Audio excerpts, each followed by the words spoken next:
Welcome to Margin Business Digital Entrepreneur Podcast. In today's episode, we got Chelsea Cohen. Chelsea is the co-founder of Sostocked.com, an Amazon inventory management software for Amazon sellers. Welcome, Chelsea. One more thing.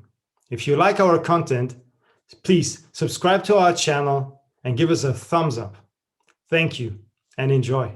Thank you, Chelsea, for being here today with us. I'm very honored to have you on the show. And yeah, just let's jump right into it. Where are you located at the moment? Yes, at the moment I'm in Los Angeles. I'm born and raised Los Angeles. I live in Austin, Texas, but I'm here visiting family. Okay, that sounds good. So US, morning time for you. Just had your coffee and ready to go, right? That's right. Perfect. Yeah, so let's go back into your earlier childhood, into school and everything. Where did you go to school, and what was it like? How was Chelsea like in school time? Was there already any pattern which makes you taking the path of an entrepreneur? What could we see there? Do you remember something? Yeah. So I went to a very small private school. My mom actually opened a school. So entrepreneurship right there. She did it because my older brother was having trouble reading, and we were going to private schools, but she figured, well, I can probably teach him better than other people can teach my son. So pulled us out of school, started teaching us. She had a daycare before, and other friends of hers said, take my kid, teach my kid, and it became this school. So, from an early age, it's a study at your own pace school. So I kind of realized that the more I studied on my off time on the easy subjects that I was good at, like spelling and grammar, and got those done, the more time I could spend on the subjects I didn't really care as much about, like, math and science were a bit harder for me. So I would do the spelling, and I got through that, and I finished all of the requirements up through 12th grade for those pretty early on. And so I actually ended up graduating right before I turned 16 because we were able to study at your own pace. So, ambition-wise, it was just kind of one of those things I did, and I realized the sooner I get out, the sooner I finish the requirements, the sooner I can get out. I wasn't necessarily held back by, the normal public school system. Okay, so it was actually, so you learned, because through your brother, you learned actually how to biohack yourself, actually. I mean, how you get best on, because this is very hard for younger for children as well to understand. If I do more in school, I might not have so much homework, or some kids or some even adults, they learn straight away. They don't even have to write down. So I was not one of them, but I needed to learn as well. So when I see what you're telling me, you needed as well. You understood very early that if you do your things very well in school, you can as well. You still need to do something at home, but it's still it's already better, right? Yep, exactly. Yeah. So from this, you passed on into college, correct? Mm-hmm. Okay. Yeah, I went to film school. And you were asking about, kind of some of these entrepreneurial things. I kind of had some of that going already. I was always trying to, start a school store, or, we had a garden. My friends and I had a garden. We went door to door selling cherry tomatoes, little bags of cherry tomatoes and, herbs. And so we were already doing some of these things to make money. Money wasn't the important thing for me.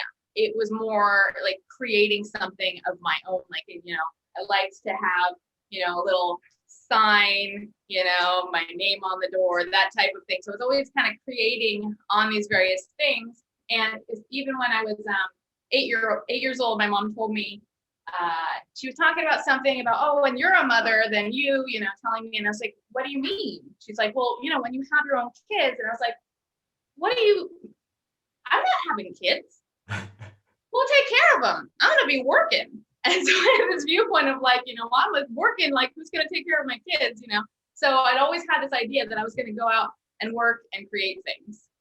Okay. Yeah. That's, I mean, it's very hard to have this on an early age already, that you have this, something like this permanently in your, but because there's as well playing, there is as well thinking about having fun, or but you can as well, as you describe it, it's already fun for you in general. So the fun and the aspect of understanding already that it's not about the money, that it's actually about creating something, is already showing here that it's that there is something ongoing, and I'm sure your mother has seen this as well, and they must have pushed you as well from an early age to do some things which can lead you as well on that path afterwards to be creative. Because from the beginning, obviously, it's not that you're a business owner, you're creative. You want to create something, you want to do something, and then you move on and maybe as well sharpen it up with some studies later on.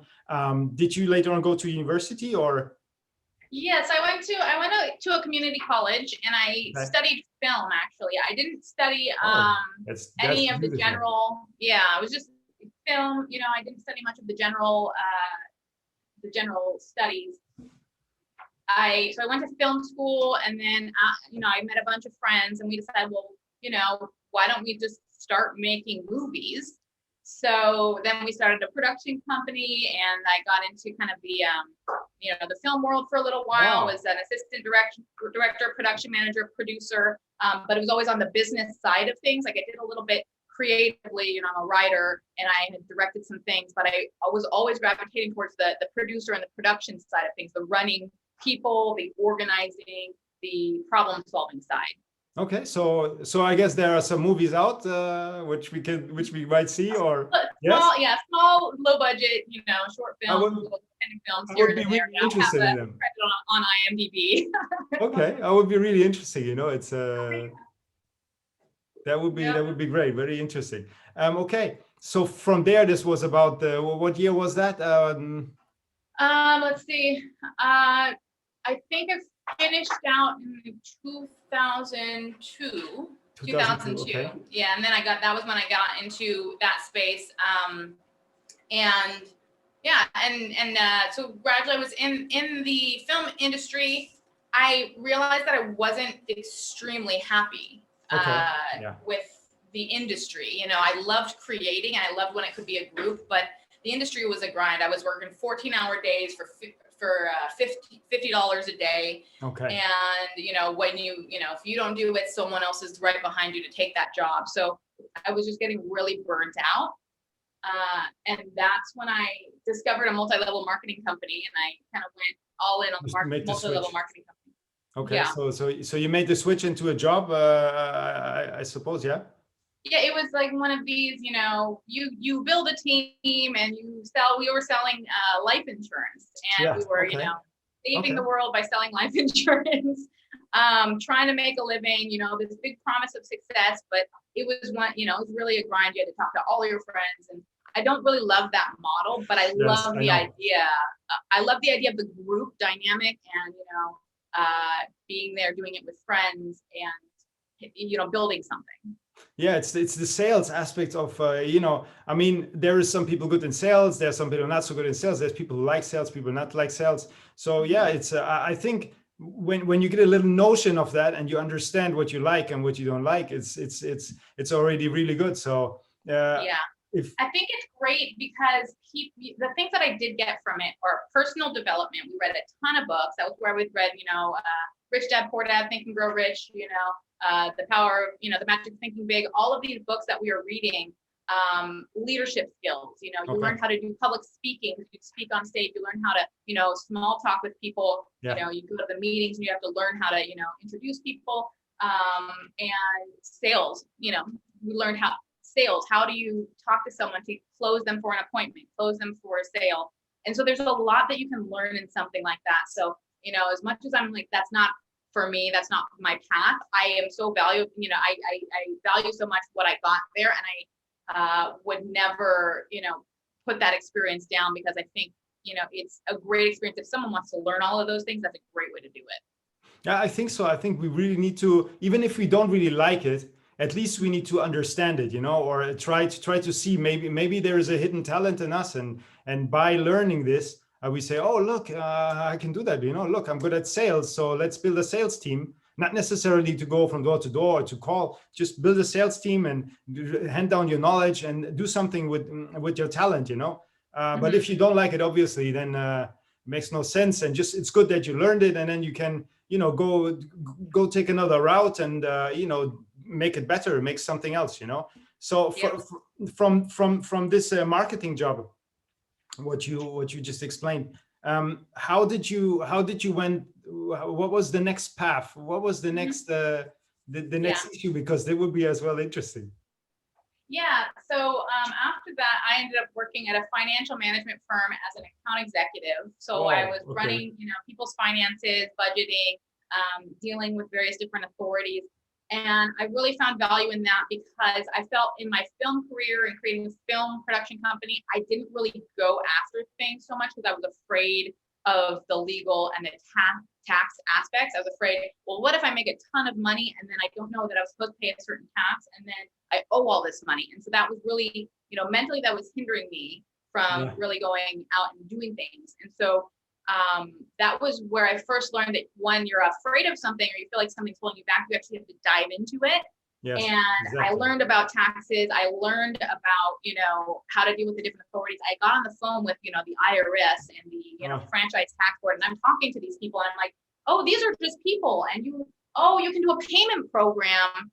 And so if you owe, so I started to realize what, you know, that even if you got yourself into trouble, there were ways out of it, you know. So that experience was really valuable. That's amazing. So we have been jumping quite a lot now. We jump from film into sales and into finance, you know, up to talking to the IRS, tax advisor. Wow, this is, you know, you did there's some good ground there, you know. And from there, I mean, you know, moving on with the sales, or then slowly you went into the sales niche, yeah? I went into Amazon.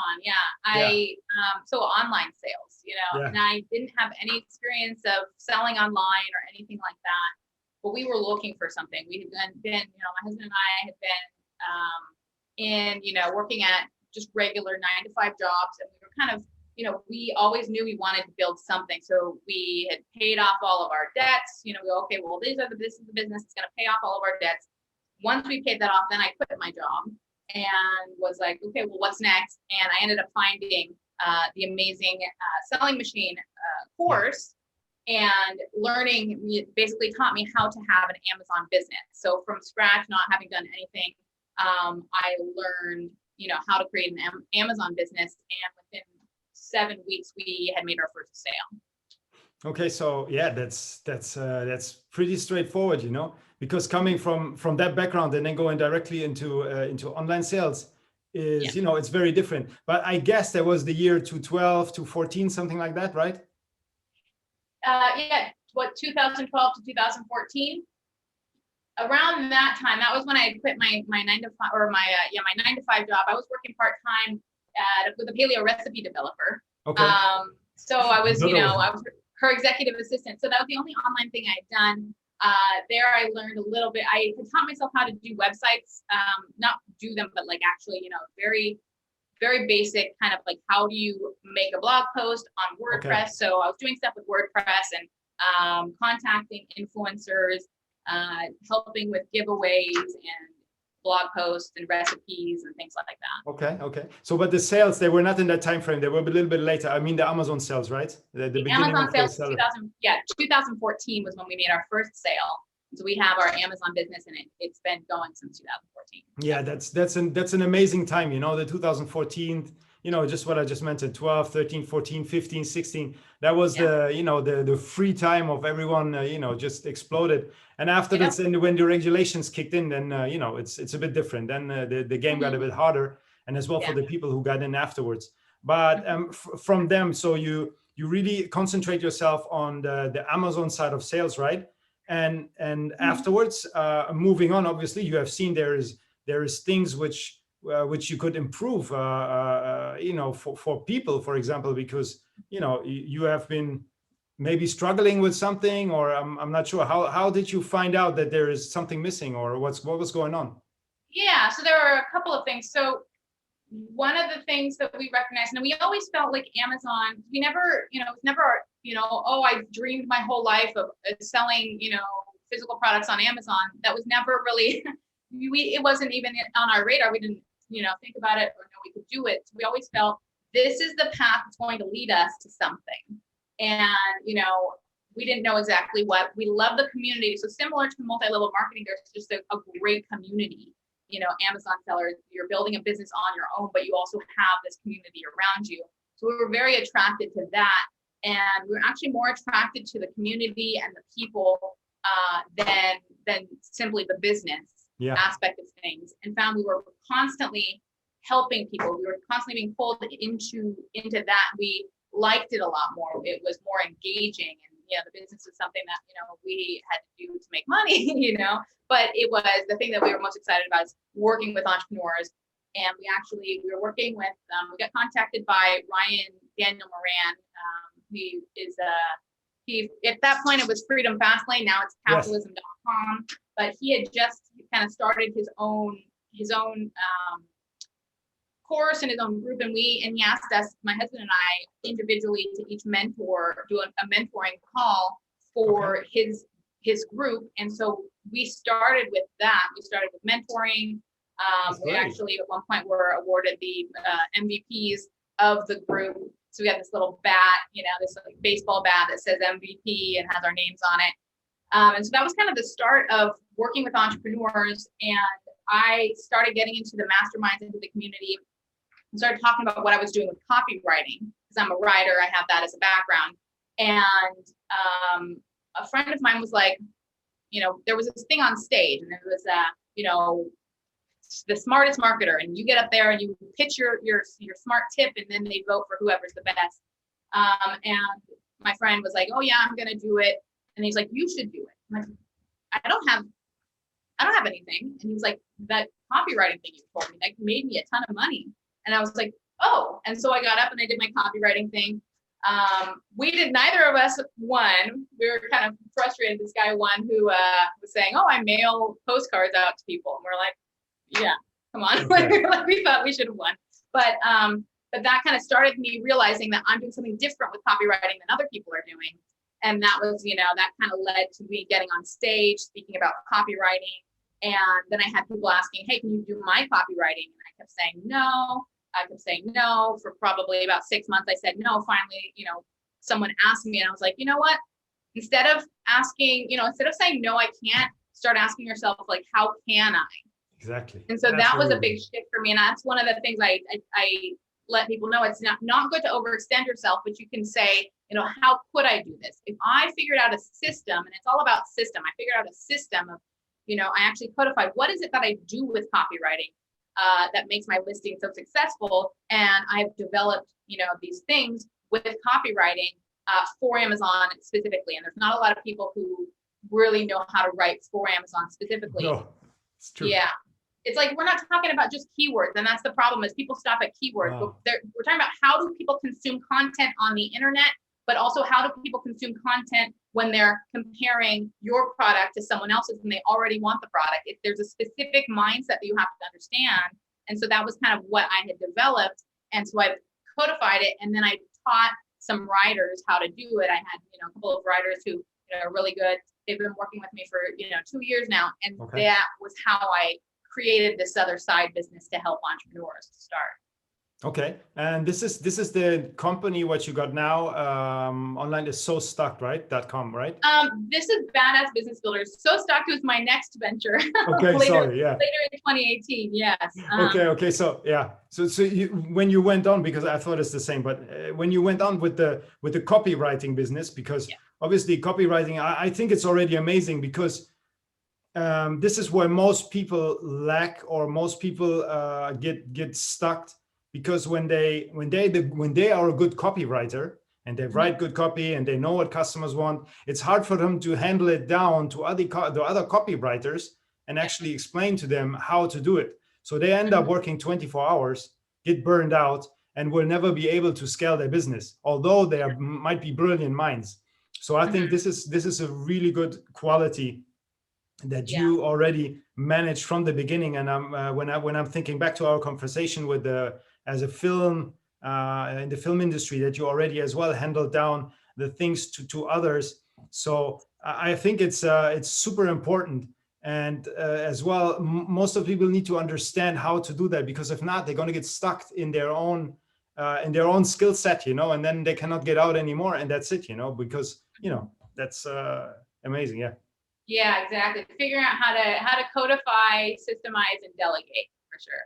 Exactly. But it's very particular, especially for copywriting, for keywords. I mean, keywords is another section, but it's about the same, to handle down this flow, this how can I say, it's like an ambition. There is to handle it down, to make them understand, listen, this is how you do. And if you understand what you're doing, your hand will just flow over the pages, Yep. This is something really, really great. So this was about 2016, 2000, something like that. 2016 to 2018 was when I was starting to, get into the, I guess, mentorship and speaker space. And then 2017 is when I spoke on stage in front of over 3,000 people at the Amazing Summit. Yes. That was when I really kind of did my copywriting speech, my copywriting speech to all those people. And that was when everyone started asking me. So by the end of 2017, I had someone contact me and I said, you know what? Why not? Let's figure it out. So I basically took on the jobs and I go, okay, what is it I'm doing? And I, started it with this in mind of how do I get this down and teach someone else to do it. So by beginning of 2018, I started hiring, I have my couple of copywriters that I hired to be able to kind of pass it on to them. Okay.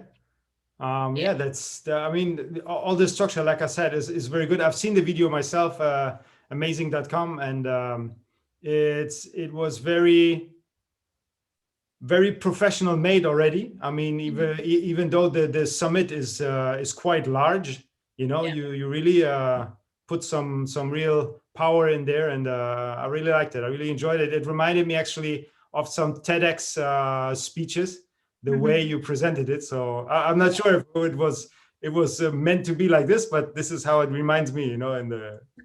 Yeah, it's funny because I said I'm a writer. I did spoken word poetry, and I used to be very afraid of speaking in front of people. Like the first time I ever read a poem in front of people, it was like this. But then, gradually I did more and more, and now, I do spoken word poetry, or I haven't done it in years, but I was doing it out in LA, and so I would get in front of people, and I could take on, this, poetic persona. I could, recite poems from, my head. And so that experience in and of itself, just going to open mics and doing my poetry helped me to become comfortable, and also to have a presence. Like, if you want to be a speaker and you're going to be a speaker, you have to, I think one of the first things you need to learn is presence. It's not just what you're saying, but how you are, projecting, and how you are portraying yourself. And it's just this confidence that you develop. So I think, as anyone who's trying to be a speaker, which a lot of entrepreneurs go in that direction, that's very important. So, even if you were to go out and do open mics, that was extremely helpful for me. Yeah, I think, like I said, I think it was very, very good. And unfortunately, afterwards, I think it's already COVID was around the corner, and then there were not so many summits anymore. So 2017, that was 2017. When we started our Sostocked business, that was when COVID kind of started to hit. Yeah, was during that time. Yeah. Okay, so it was Sostocked was about 2017. You said, yeah. Sostocked started 2018. We started developing. Developing, but still on stealth mode, right? Yes, yeah. So how that happened, I was looking at my margins, right? We're, margin business, right? You want to make sure you're actually making money, and they were kind of shrinking. And I was, where's all the money going? What's happening?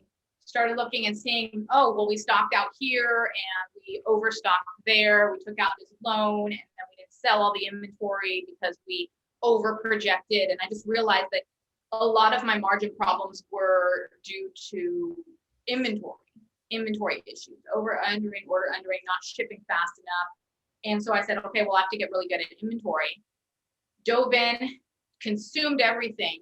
I realized how much work it is to really get inventory right and to do it well.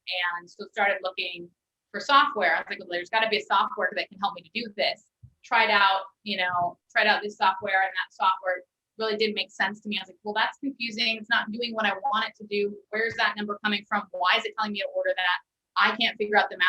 Having, this background in accounting, I really needed to understand the numbers and be able to, manipulate them. And if I have a sale coming up that I didn't have in the past, if the formula in the software wasn't adding, there was no way to add that in. I know more about my business than someone else does. Sure. I know what's going to happen. So that was a big disconnect. Was there were softwares that could tell you this magic secret formula to just give you a number. And I wanted to know where those numbers were coming from. And I also wanted to know, wanted to be able to put my future planning in. And that's a big part of why people stock out, is they don't put their marketing plans into their inventory plans. So I started recognizing this and decided, well, someone's got to create a software. Asked a friend of mine, hey, can you put this in your software? He was like, no, I don't really want to go in that direction. And at that point I was like, well, let me ask, other people. And all the friends at my mastermind were saying, we tried everything, nothing works, we're back to spreadsheets. Yeah. So, that's the common answer, right? And at that point, I realized that if a spreadsheet can do it, a software can do it. There's obviously a gap here. There's obviously an opportunity here. I just have to meet somebody or find somebody who can build this for me. And then 2 weeks later, I met my business partner. So, funny how that works, right? No, it's funny because that was my next question, actually, because of the Excel sheets. So yeah. I spoke with many Amazon sellers about this, and they all start with Excel sheets. When I just think about it, I mean, if I just have to put tabs in, just uploading this files, it's already giving me a headache, So when I imagine that you really have to, when we talk about, I don't know, 100,000 articles or something, you have really to put them down and have a clue over all of this, how it goes and everything, how the sales go in, which come out. This is a complete nightmare. I can imagine you spend more on the Excel sheet than actually planning on your business.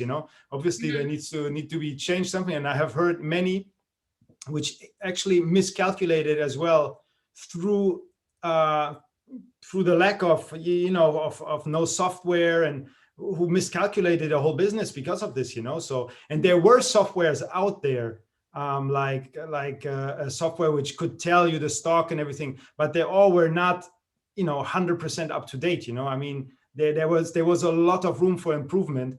And I think with your software, you really hit something really well, because like I said, when you're in a certain stage and you have 8,000 products, you cannot just come in with Excel sheets and with the Excel sheet and begin to calculate your stuff.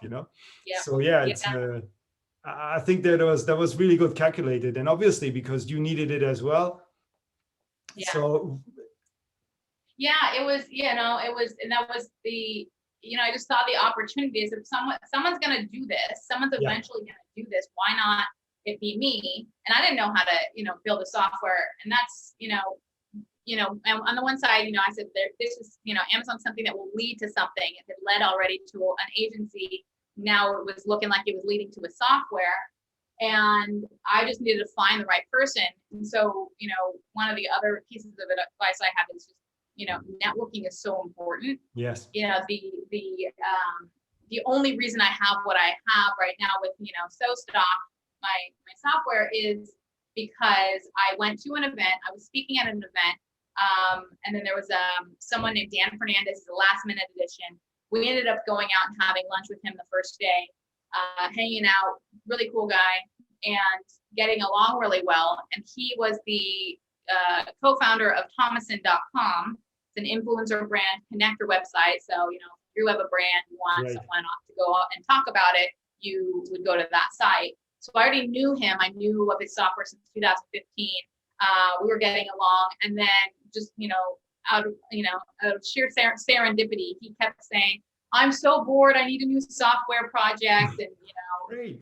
like literally right in my face, like over and over again. I'm so bored. I need a new project.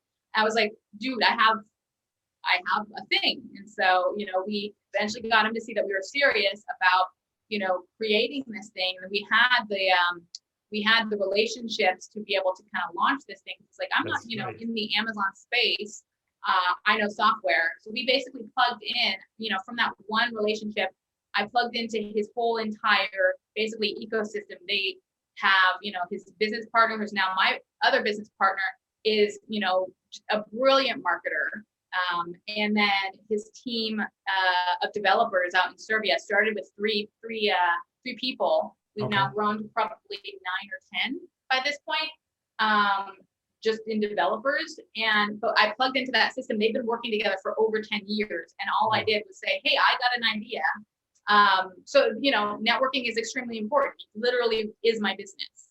If I hadn't met this person, I would never have gone out and done this. Oh, yeah, you're completely right. So for Sostocked, how I mean, right now, obviously, is it the same version as in 2018, or do you constantly add things? And yeah, that's a big point. Like, if we still had the same version that we had when we first launched, we would not be here. Okay. We would have failed. We were very fortunate. I'm very fortunate that my business partner, Dan, knew how he wanted to launch the software. He goes, we're going to start very small. We're not going to offer a free trial. We're going to start very small. The first price was $37. We said, hey, $37, who wants to join? 25 people raised their hand and said, I do, and tried out the software. There are, I would say, probably maybe a little over half of those people stuck around. But basically it was like, you get this price, you're going to get it for life. And it's because you're going to help us make this software what it needs to be. Launch the software, and it was, customizable, wasn't quite understandable. Our whole thing is we wanted it to be customizable, understandable. We were working on an algorithm though. Okay. And it was saying, here's, there's specific pattern, complicated math. And people got in there and they were like, I want to go back to my spreadsheets. And, it took someone saying he wanted to quit, he wanted to go back to his spreadsheets. I go, send me your spreadsheets. And then reached out to our other people who were using the software, send me your spreadsheets. Everyone sent us the spreadsheets. We looked at them, we said, rip it out. We started from scratch. 6 months in, we ripped out our entire forecast, rebuilt it based on what people were doing. These spreadsheets worked, but they didn't work, well, and they were like, they had to redo them over and over and over again, so it wasn't automated. So we said, okay, let's figure out what we can do to make them like the spreadsheet. So now all of a sudden we changed, we went in this direction that was more spreadsheet minded. You can understand all of the math involved. There was a big blow up when we were talking, right before we changed over, I was talking to my developer. I was like, okay, explain to me the math behind how we got this number, and he was like, well, and he started, just going, and I was like, no, you need to explain it to me. Like, I'm dumb. Explain to me. And he goes, I can't explain it to you. It's too complicated. And I was like, nope, we're not doing that. That's the problem. We need to understand it. We ripped it out. Once we once we implemented that, we started getting people talking about us. All of a sudden, we have a relationship with the Titan Network. They started really pushing us. Suddenly we started hearing, because we asked in our Facebook group, our private Facebook group, how did you hear about us? We started hearing MPS. I'm like, what is MPS? Oh, $1 Million Sellers Group. $1 Million Sellers Group. Oh, they're talking about it. So all of a sudden, we saw more and more and more. And we were like, okay, well, important people, successful people are all of a sudden finding value. And, so now a lot of the groups, a lot of the masterminds are pushing us and recommending us because we listened. I talked to every single user. I would personally onboard them. I finally passed that over to my husband, but I personally would talk to every single user. It was me and it was Dan for the first year and a half. We're the only ones talking to customers, the co-founders. And that's a huge thing. I think it was a lot of work, but for an entrepreneur, if you're going to do something like this, if we hadn't listened and taken the advice of, we look so smart because we talk to smart people and they say, I want it to work like this, and then we make it happen. And so that was a big success, is that we were directly in communication with the people who were at the end using the product. Okay. So it's the website is called Sostocked.com, Yeah. right? I'm gonna put this. Yeah. Yep. Okay. So yeah, that's amazing. And one question, Sostocked.com, or the software in general. I mean, there are a few softwares out there. It's not that there is that there is a lot of out there, but what makes the Sostocked software, or your software, what makes it superior or better? Let's say better to the other softwares out there. Yeah. So I think the big thing that makes us different, one is it's very understandable, right? So it's something, it's not algorithm based. It's not this secret, like, let me put some secret formula together and not tell you what it is. Okay. And then you just trust the numbers. So it lays out how the numbers are, how we come to the numbers. You can see there's something called the inventory timeline, where you can see every single day what's happening with your inventory, how much inventory you have, how many sales we're projecting you to make, when you need to transfer, when you have sales. The big part of it also is we call it forecast modeling. You can make a change and see what's going to happen based on that change. So you can say, well, I'm doing a lightning deal in 2 months on this date. I think I'm going to move 500 units. You put that in there. I think, at this time, I'm going to, my sales are going to increase by, 100% for, the summer season, because I have a summer product. And you can plan all that stuff out and build that stuff into your system. So you take your marketing and you put it into your inventory plans. We call that inventory minded marketing. And so those are the big differences, is that, you are able to plan your marketing along with your inventory. And a lot of not only are a lot of our other systems not doing that, but also sellers are not doing that. There are a lot of sellers, because I have the copywriting business, we've done email campaigns for people, because I have talked to hundreds of sellers. The pattern was that you have even PPC agencies, they start promoting a product and they'll stock you out. All of these, you'll have a husband and a wife, and he does the marketing, she does the inventory, they sleep in the same bed, and yet he's stalking her out because they're not talking, So even people that close are not communicating. The marketing and the inventory, there's a disconnect. This helps to connect that, to be able to plan out, when it's safe to ramp up your sales, when you need to hold and wait for the inventory to arrive, when you need to increase your orders and all that. Okay, and especially now when Amazon puts some, something, the restrictions, and it's super important, and because of that as well, your software have to constantly be improved. New features have to be added. What would be the next? I mean, in the next 5 years, where do you want to take the software? Or do you want to take it somewhere, or do you want to, for example, sell it and do another venture? What is your take on this? Yeah. So it's funny because you bring up the restock limits. We had an update that we had to, all of a sudden push all resources to do that update. There's this second update that's going on. So it is constantly evolving, this new restock change. We're now figuring out how do we have to change the software to accommodate that, to tell people how much they can send, so they don't send too much of a slow moving product, and, all of that. So those are things that we think with. In terms of the direction of the software, the path that we are taking essentially is, we want to be not just an inventory management software, but a logistics problem solver.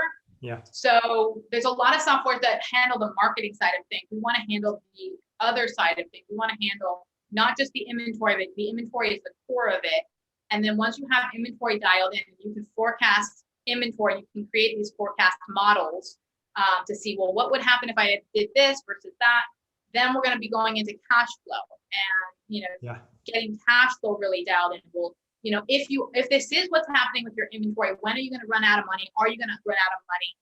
Potentially working with lenders that we trust to say, okay, let's push a button. And then you get 3 quotes from 3 different lenders on filling that gap. You need, $50,000. Okay, here's people that will, give you that $50,000. Partnering with these people. You need a freight forwarder, you've got a shipment, send a quote, get a quote from 3 different freight forwarders. And so, kind of making that more integrated, the cash flow element, and then also the logistics element of, how do you increase your margin? What if you ship more orders, smaller orders more frequently, had less storage fees, but, you did have some, some of those, the shipping expenses are going to be increased. And so what does that look like? What if you're going to get a discount if you buy in bulk? What is that? Is that going to actually save you money? So you can run these scenarios before you go and do those things. We don't tend to run those scenarios. You say, yeah, it sounds good. But, if you look at the months of storage, you figure, oh, well, that wasn't smart. So this would help you to run the cash flow modeling and the logistics modeling to really understand the margin impact on your business to become more profitable. Okay, so this is really what you just said or talked about. It's really a whole, a whole another level which will be coming as well. Which obviously you can predict, you can see what is the need, because you already have this software right now. And if you build on this, obviously, that's a very, very good and far seen goal. What you can do with the software and what is possible, and I'm sure you will be going there as well. So you are very motivated in this aspect.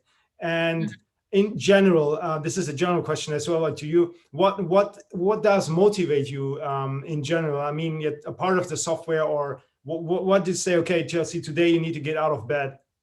Yeah. For me, the motivation has always been helping other people to succeed. I know that in order to make a big impact on the world, you're going to have to make a lot of money, right? Yeah. You can do more with more money. Yeah. And, there's the amount of money that I can make, and I can do, good things with that money.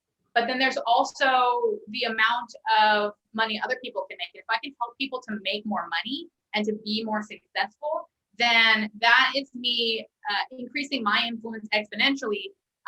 We're not just talking about like the amount of charity that can be done, the amount of donations, but also just people being able to be home with their families, people being able to, quit a job that they hate and to be able to dedicate more time to taking care of their kids and doing fun things.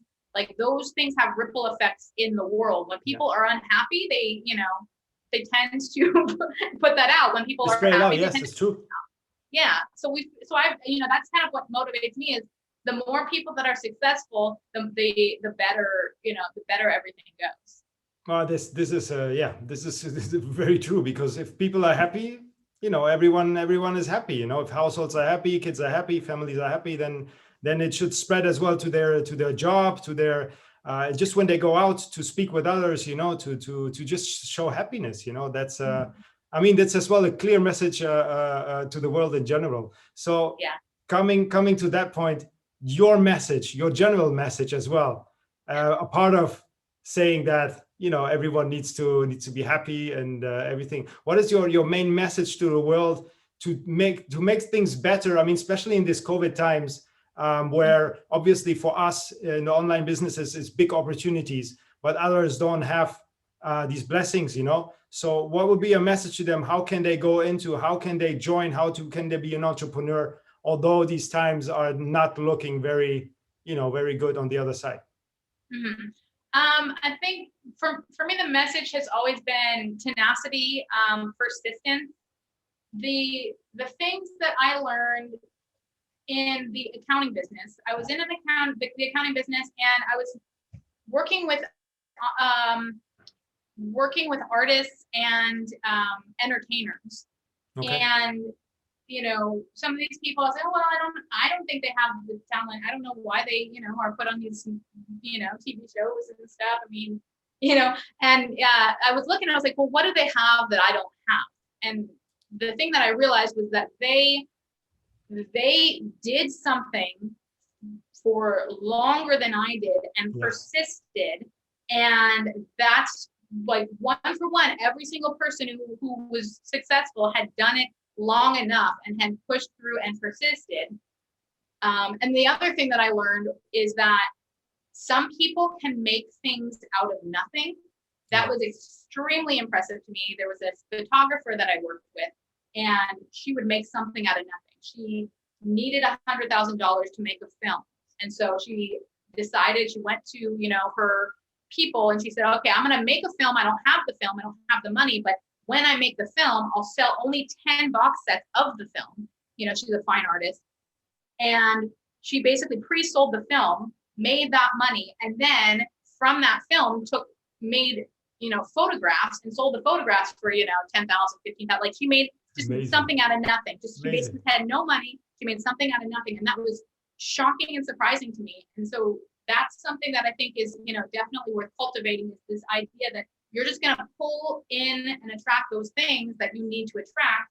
I did that with, you know, the company that I have. Just being aware of your resources and looking at, okay, well, not what don't I have, but what do I have, right? What are my resources?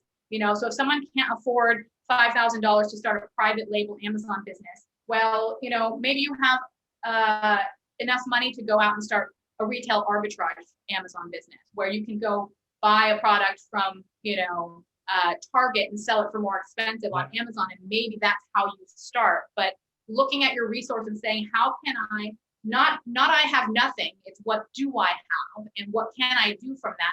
And it may not be the thing that you want to, you know, plant your flag and say, this is me for the rest of my life. This is going to lead to that other thing. So I think that's kind of a big thing. What resources do I have? And it's not necessarily how do I get to where I want to go? Maybe you don't know the path. You have to start somewhere and then the path will kind of open up. And I had no idea I was really interested in software, but I love this business, especially because it's helping entrepreneurs. And so you'll find your passion and what you want to do once you get started, I think. For sure, you know, because it's the main blockage, what you just mentioned, you know, when people say, I cannot do that. Why don't you just ask, how can I? You know, just take a paper and just write down, how can I? You know, everything, how can you do it, and not directly close it down, close your mind, and, you know, then everything is done and your brain just passed to another stage, you know. And it might be, you know, like with was it Rich Dad Poor Dad, work to learn, not work to earn. It might be that you start out working at an agency that serves Amazon sellers and you learn how to do sponsored ads, or you learn how to do copywriting, or, you know, just offer yourself, say, hey, you know, I've been following your work, I'm willing to work for free, or I would like to apply for a job, and start from even there and just get yourself out of whatever job you're doing that you don't like and learn a new skill. You know, and that can lead to things as well. Yeah, nothing comes from overnight, you know. Maybe it looks for some people like it, you know. Maybe it looks that we all of our businesses came from overnight, but there is, you know, there is years and years of work in it, you know, that you know, that we came up to this far and are still here. So, and still continuously trying to improve and continuously trying to make things better, and, you know, and to provide our services and listen to our customers. I mean, all of this is just, you learn along the way. And I think for me, it's amazing. And I would never do anything else. It's a passion, and I live it every day. And I'm grateful for that. And I can see how you speak and how you talk, and what you present is the same for you. So that was an amazing talk with you. And thank you so much for making it today and give us all this insight, which is super precious. And yeah, I hope we can speak again. Maybe we meet each other at Summit, because I think once this all is, when this all is over, we don't know, but if it's all over at some point, we can do some great talks, and meet all up, and understand what we do and how we do it even better, you know. Thank you so much, Chelsea. Great. Thank you so much for having me.